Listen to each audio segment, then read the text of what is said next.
Olá, estamos entrando no ar mais um programa Ecologia e Meio Ambiente.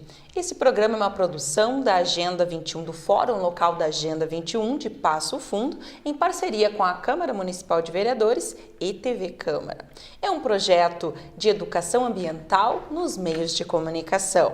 Também lembramos que você, espectador, pode participar das pautas deste programa Ecologia e Meio Ambiente aqui pela TV e também do programa de rádio, que vai ao ar todas as quintas-feiras, às 16 horas, pela Rádio Planalto AM 730. Basta você enviar um e-mail para agenda21passofundo@gmail.com e pode participar então.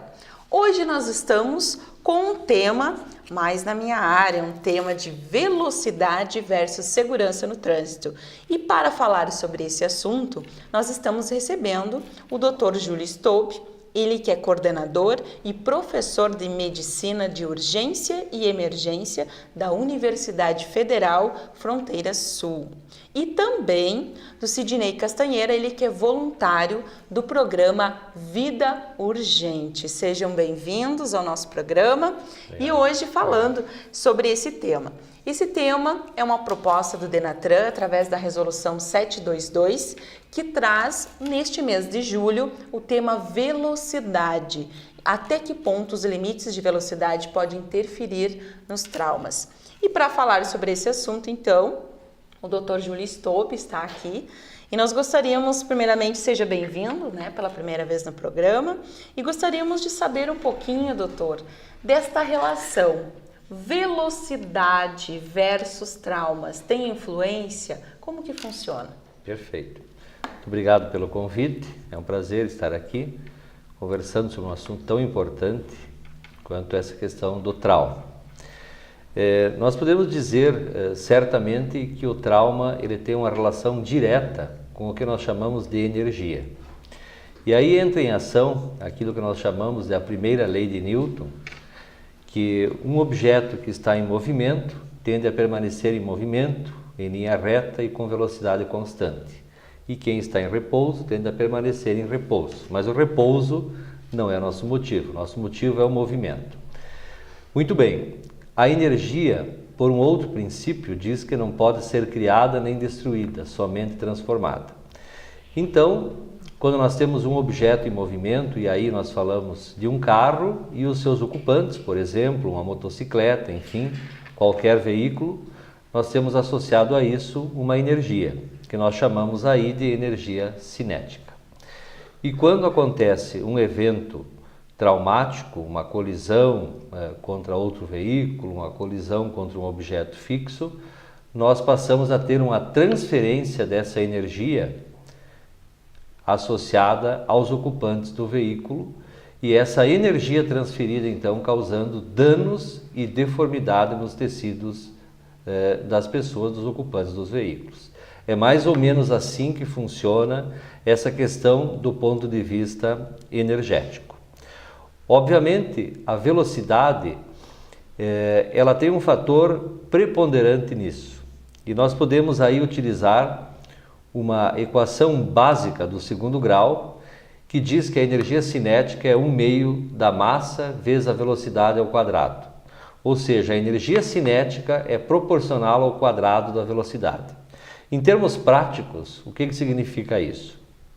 Em termos práticos, significa que se você tiver um carro a uma velocidade de 100 km por hora e você aumenta a velocidade para 120 km por hora, a energia cinética aumenta em 44%. Um aumento da velocidade de 100 km por hora para 130 km por hora aumenta a energia cinética em 69%. E de 100 para 140 aumenta a energia cinética em 96%, ou seja, praticamente dobra a energia cinética. E é essa energia que é transferida aos ocupantes do veículo e que causa a deformação de tecidos e os danos associados ao trauma. Essa questão é muito interessante, doutor? Nós temos aí várias campanhas de educação, inclusive tem uma que foi feita na Austrália que traz a questão de 5 km por hora faz a diferença. E eles mostram bem essa questão, né? De quanto eles mostram um acidente onde uma pedestre está atravessando a rua e um veículo, acho que é 40 km por hora, não me lembro agora a velocidade, mas enfim, no momento as 40 km por hora e depois a 45, né? O que significa a diferença entre a vida e a morte por 5 km por hora. Exatamente. Né? E o senhor traz aí dados dessa questão que não é difícil hoje os veículos alcançarem 130, 140 por hora, né? Então sem que a gente perceba, Exatamente. né? Então é bem interessante e nos respondeu muito bem, inclusive esse vídeo com certeza será utilizado nas nossas palestras. Também, Sidney, aproveitando o gancho, a questão aí da fundação, né, Tiago Gonzaga, uma fundação que surgiu, infelizmente, né, decorrência da morte de um jovem. Eu gostaria que você nos falasse também o que tem, né, o que a Fundação traz nessa questão da velocidade também, né, o que apresenta aí para nós. Certo, queria, antes de coisa, agradecer pelo convite, tá? É sempre um prazer estar aqui e poder conversar sobre esse assunto. Primeiro falar que a nossa pauta hoje trazem duas expressões antagônicas, né? Segurança no trânsito e velocidade. Se você aumenta uma, diminui a outra. E se quiser aumentar uma, tem que diminuir a outra. Isso é passível de qualquer dúvida, né? A Fundação Tiago de Moraes Gonzaga surgiu em função disso. Aumento da velocidade, diminuição da segurança no trânsito, resultou na morte do jovem Tiago.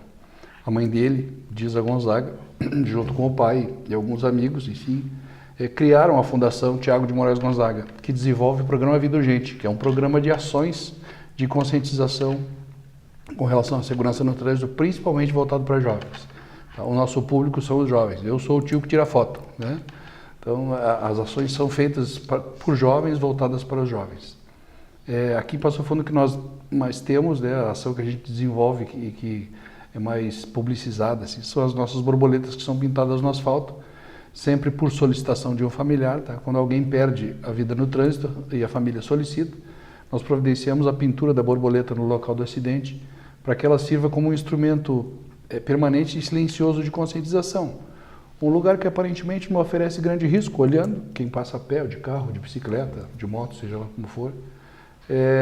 Aparentemente não apresenta, um lugar que não apresenta risco, mas por algum motivo, e na grande maioria das vezes a gente sabe disso, pelo excesso de velocidade, alguém perdeu a vida ali, no trânsito. Então, quando passar, puxa, né, provoca uma reflexão e é essa a ideia da ação. E continuamos aí. A gente sabe, a nossa presidente, a Disa Gonzaga, fala sempre, ela tem uma frase bem interessante, que diz que a velocidade que emociona é a mesma que mata. Por que, principalmente os jovens, né, o nosso assunto são os jovens, enfim. Por que eles correm? Porque a velocidade emociona, né? Aumenta a adrenalina, mas é justamente essa que mata. E a gente sabe disso, você que trabalha com educação para o trânsito, que lida com dados da guarda de trânsito, o doutor que segura lá na outra ponta, que recebe essa gente que se vitima no trânsito em função, na maioria das vezes, da velocidade, sabe disso, né? O quanto é importante, né, essas questões. Nós estamos aqui com dois papéis, né? O Vida Urgente vem para que não cheguem vítimas até o doutor Júlio, né? Infelizmente, o doutor Júlio, quando recebe, né, quando ele vai ter conhecimento aí na sua profissão desses casos, já aconteceu, né? Já aconteceu um incidente, né? Infelizmente, a gente já perdeu vidas. Então, muito interessante essa questão. Doutor Júlio, o senhor tem um papel fundamental aí, né, na nossa Universidade Federal Fronteira Sul, um orgulho para nós, passofundenses, né, termos uma universidade de medicina federal aqui. O que nesse curso aí, o senhor trabalha diretamente com jovens, né? Nesse curso, o que o senhor percebe dos seus alunos nesse quesito? Né? Como eles tratam essa questão do trânsito? Não sei se tem no próprio relacionamento, né? É fundamental, comentávamos no início, que é fundamental a conscientização, né? E a grande maioria dos eventos traumáticos, dos traumas, são preveníveis, né? Seja por redução de velocidade, seja por não dirigir embriagado, que é outro fator extremamente importante, né? O uso de bebida alcoólica e o volante, é importante esse fator. Outro é a utilização dos equipamentos de segurança, né? O cinto de segurança ele é muito importante. Para nós termos uma ideia, um paciente que estiver sem cinto de segurança e ele for ejetado do veículo durante um evento traumático, aumenta em 25 vezes o risco de lesões graves e de óbito. Então, esses fatores de segurança, eles são fundamentais, eles devem ser utilizados, né? O uso do capacete pelo motociclista é outra questão importante de prevenção. Então, não existe fórmula mágica para a questão do trauma. O que nós temos que fazer é utilizar os fatores de segurança e evitar, né? O tratamento do trauma é uma consequência, né? E que obviamente também tem todo um aparato, desde o resgate até o tratamento nos hospitais, que também precisa de uma série de passos de melhoria e de conscientizações, mas obviamente o que nós temos que fazer como comunidade, como professores, como criadores de opinião, é justamente melhorar a conscientização para reduzir a triste estatística do trauma no Brasil e no mundo. Ainda nós temos aí uma questão, né, cultural, inclusive desde que foi criado esse último Código de Trânsito, já faz 21 anos, tá na maioridade, né, e é obrigatório o uso do cinto de segurança, mas como nós temos uma resistência, né, nós enquanto sociedade, o senhor sabe que nós que trabalhamos também na fiscalização de trânsito, nós observamos que a maioria, quando está com a lotação, né, do veículo com mais de 2 pessoas, os de trás não estão usando o cinto, né? Isso a gente observa, por quê? Porque o pessoal às vezes usa, porque o da frente a fiscalização vê, atrás só se for abordado. E o quanto isso traz, nós temos conhecimentos inclusive de passo-fundenses que perderam a vida porque deram carona e as pessoas que sentaram no banco de trás estavam sem cinto, né, e acabaram matando, literalmente, né, causando a morte do condutor ou do passageiro da frente. Então, o Dr. Júlio traz bem essa questão, o quanto é importante o uso do cinto de segurança. Sidney, da questão das campanhas, né, do Vida Urgente, da Fundação Thiago Gonzaga, o jovem é o público, né? A gente observa que tem programas maravilhosos aí dos jovens, eu também já passei dessa fase, você é a tia que vai tirar foto, mas enfim, nós temos também, o doutor trouxe a questão do álcool, embora o nosso tema de hoje é velocidade, mas tem muito a ver. O que existe de campanha para a questão do álcool ao volante aí da Fundação? É o grande foco, né, do nosso trabalho sempre, essa questão dessa mistura de morte, direção e álcool, né? O Thiago foi o que originou, infelizmente, a criação dessa fundação. Ele morreu em função disso, tá? Dessa mistura álcool-direção.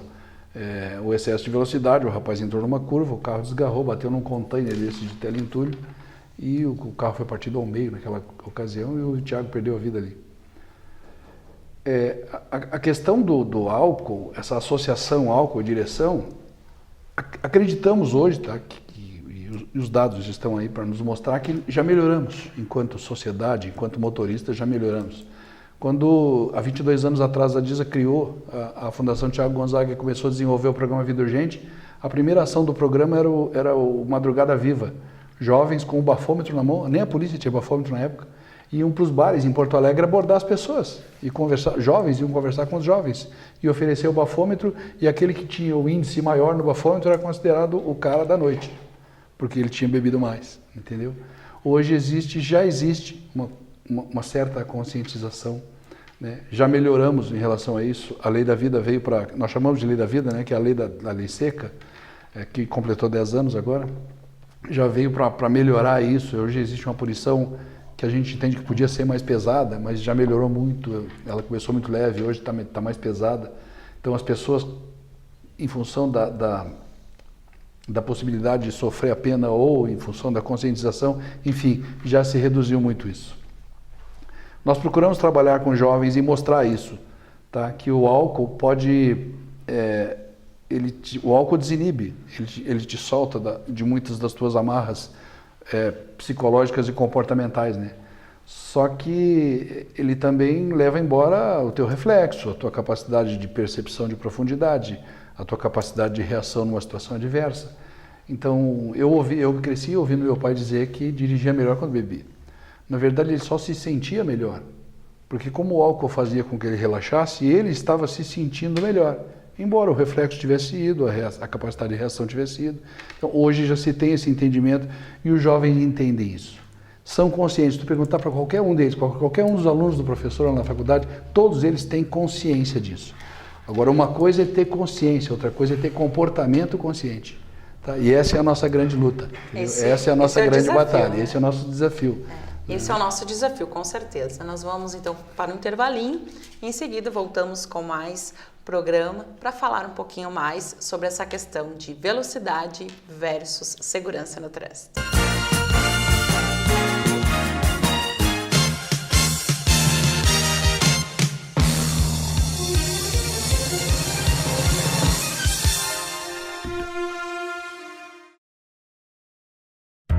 A Câmara de Vereadores está com você. Está com a Verônica na consulta médica. Vai junto com o Cauã para a escola. Acompanhe o seu Arcério e a Dona Conceição durante o lazer.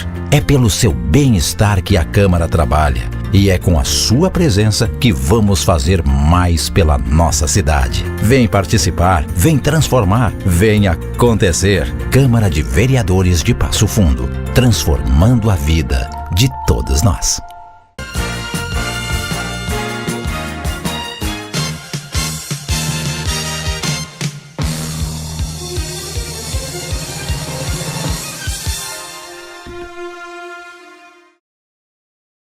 De volta, programa Ecologia e Meio Ambiente aqui pela TV Câmara. Hoje o nosso assunto é velocidade versus segurança no trânsito. Os nossos convidados é o Dr. Júlio Stope, ele que é coordenador e professor de Medicina de Urgência e Emergência da Universidade Federal Fronteira Sul, aqui de Passo Fundo. E o Sidney Castanheira, ele que é voluntário no programa Vida Urgente.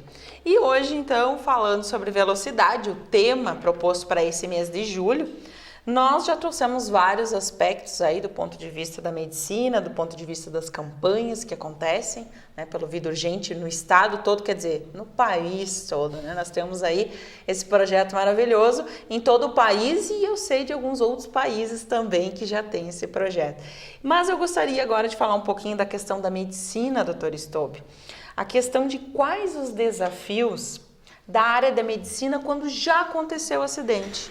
Quando há o trauma, né? Nós sabemos que no Brasil existe um hospital que é referência, né? Que todo mundo cita, que é o Hospital de Brasília, né? E aí nós, na nossa região, o que nós temos que pode amparar, pode auxiliar nos traumas quando já aconteceram os acidentes? Perfeito. Eu diria assim, ó, que a estatística mostra que um serviço de trauma organizado ele reduz em torno de 15% a mortalidade.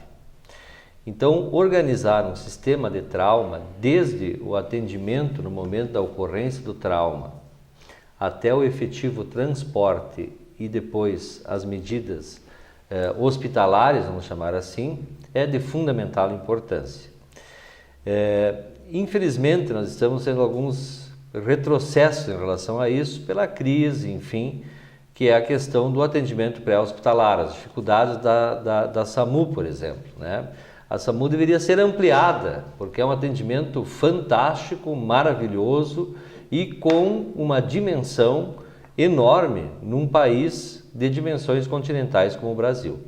Então, obviamente, isso é uma coisa importante, que tem que melhorar. É uma perspectiva que não pode regredir, tem que melhorar. E a outra, obviamente, é a questão hospitalar. A questão hospitalar de atendimento do trauma de uma maneira adequada, com cirurgiões do trauma de plantão, anestesiologistas de plantão, equipes de apoio de plantão, infelizmente não é uma realidade na grande maioria das cidades do nosso país. São lugares excepcionais que têm condições de ter hospitais, como por exemplo Passo Fundo, que tem 2 hospitais de alta complexidade que conseguem fazer um manejo adequado de trauma. Então é importante que isso melhore no país, porque os traumas acontecem do Iapoque ao Chuí, podemos dizer assim, né? e aí nós vamos ter grandes dificuldades em relação a atendimento. Então, isso é uma coisa importante, né? E aí vem as sequelas, né? Se o trauma não tiver um manejo adequado, eu aumento o risco de sequelas. E o aumento de risco de sequelas, obviamente, é um aumento de risco de óbito e é um aumento de agravo e com muitos pacientes incapacitados para a vida laboral, o que também é um grande problema. Por quê? Porque nós temos um país envelhecendo, onde nós temos um grande gasto do Sistema Único de Saúde para suportar as dificuldades de saúde da população idosa. E aí nós temos uma alta taxa de mortalidade de pessoas jovens no trauma que deveriam ser as pessoas que vão sustentar os idosos, né, quando tiverem as dificuldades de saúde. E aí nós temos aí 50 mil mortes por acidente de trânsito de forma direta, digamos assim, mais ou menos por ano no Brasil. E se nós considerarmos as outras causas externas de óbito, é em torno de 120 a 130 mil óbitos por ano. Ou seja, praticamente a cada ano no país, por causas externas, some uma cidade quase como Passo Fundo. Então, realmente, nós vivemos uma guerra do ponto de vista de causa externa de óbito no nosso país. E que muitas vezes é maior do que as próprias guerras que nós ficamos assistindo no jornal durante a noite, né? E ficamos apavorados com a guerra, muitas vezes, que ela é muito mais pacífica em termos de óbitos do que acontece no nosso país todo dia. Então essa estatística, ela tem que melhorar, ela tem que reduzir. E aliado ao grande número de traumas, nós temos que pensar no número de anos de vida perdidos. Uma pessoa que falece de trauma, ela geralmente não falece de trauma com 70 anos de idade. Isso é uma exceção. Ela vai a óbito com que idade? 15, 17, 20, 30 anos. Ora, 65% de todos os óbitos acontecem com idades entre 15 e 44 anos de idade. Então, se nós tivermos uma pessoa que tem 30 anos de idade e ela for a óbito por trauma e ela tinha uma expectativa de 76 anos, nós estamos perdendo 46 anos de vida. Então, essa é uma estatística que nós temos que pensar também e temos que considerar quando nós temos que fazer políticas públicas, obviamente, digamos assim, mais acirradas de prevenção. Maravilhosos esses dados, né, que o Dr. Júlio traz para nós, que infelizmente é a realidade do nosso país. Infelizmente, nós estamos passando por um momento crítico quando nós se emocionamos com as mortes, por exemplo, de acidentes de avião, né, onde 200 pessoas, 100 e poucas pessoas morrem. Mas se nós formos colocar aí nas estatísticas, isso morre por dia, né? Ou a cada semana no nosso país. Então isso é muito triste, essa realidade, mas é a realidade do nosso país, né? E há necessidade sim de muito investimento, principalmente na questão da saúde. E também, né, doutor, quanto dinheiro, né, poderia ser evitado aí com a prevenção desses acidentes, poderia ser investido na saúde, para cuidado dos idosos, né? Quanto dinheiro, quantos investimentos, quantos bilhões, né? Só para mostrar um número dos acidentes terrestres, né? Os acidentes com veículos terrestres consomem em torno de 1 a 2% do PIB do país, né? Só com veículos terrestres, sem considerar as outras causas de trauma.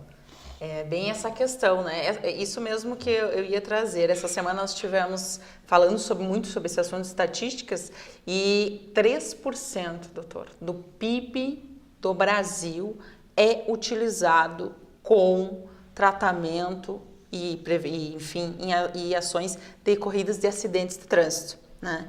Porque nós, muitas vezes, a gente assiste o acidente, mas não vê. A guarda de trânsito que está no local, os agentes, né, da SAMU, bombeiros que atendem, né? Depois, quando chega no hospital, a equipe da emergência, a equipe que vai tratar, o tratamento em si, a fisioterapia após a recuperação. São bilhões, né? Bilhões que poderiam ser gastos em educação, em saúde, né? Enfim, em melhores condições para o nosso país. Então, esse assunto é muito sério, que bom que o doutor trouxe esse assunto, né? Essa ideia, porque nós falamos, doutor, diariamente isso, mas o pessoal às vezes não dá ouvido, né? Então, quem sabe agora, ouvindo, né, do doutor Stoube, que é um profissional dessa área da medicina, ouçam, né, entendam. Mas nessa questão, então, para não chegarmos a ponto de tratamento, né, a ponto de necessitarmos utilizar o hospital, a gente tem a questão da prevenção. Nós sempre falamos que existem 3 pilares da segurança no trânsito: fiscalização, embasamento legal, educação e engenharia. Né? Dentro dessa educação, nós também temos a questão agora da Organização Mundial de Saúde, que fala que existe uma padronização das estatísticas, que é para entender. Mas dentro dos programas de educação para o trânsito, Sidney, você que trabalha nessa fundação já há muitos anos, né? Já participou da fundação há 22 anos, dessa fundação Thiago Gonzaga, o que você teria, assim, o que você acha qual a importância dessas campanhas para reduzir o número de mortos e feridos? O que nós aprendemos, Raquel, nesses 22 anos de caminhada é o seguinte, que infelizmente temos eu não sei se é a cultura, ou se é uma decisão pensada ou não, mas quando são campanhas, vamos tratar assim, tá? Campanhas institucionais, tá? Que são governamentais, são realmente campanhas. É na véspera do feriadão, é no Natal, é no Ano Novo, é no Carnaval. Campanha no trânsito não funciona, foi isso que nós percebemos ao longo desses 22 anos. O que funciona são programas de conscientização. Você tem que iniciar o programa e ele não para. É constante, água mole em pedra dura, tanto bate até que fura, doutor, esse é do nosso tempo. Se não, campanha não funciona, não façam. Senhores administradores públicos, não façam campanhas de trânsito, porque campanha não funciona, é dinheiro posto fora. Vocês lá gastam energia para fazer uma campanha, quando a campanha termina as pessoas esquecem. Campanhas não funcionam. Eu adoro quando as pessoas falam sobre estatística. Pode ver que eu não trouxe nada, não tenho nenhum papel, porque nós do programa Vida Urgente percebemos que são importantes esses dados. Eles têm que direcionar as ações, né? Mas como nós temos uma preocupação, que são as pessoas. Porque dentro de tudo isso que nós falamos aqui, o álcool, a velocidade, que muitas vezes é o reflexo do uso do álcool no ato de dirigir, né? Vai acabar provocando o incidente, a morte, a lesão, a morbidade, enfim.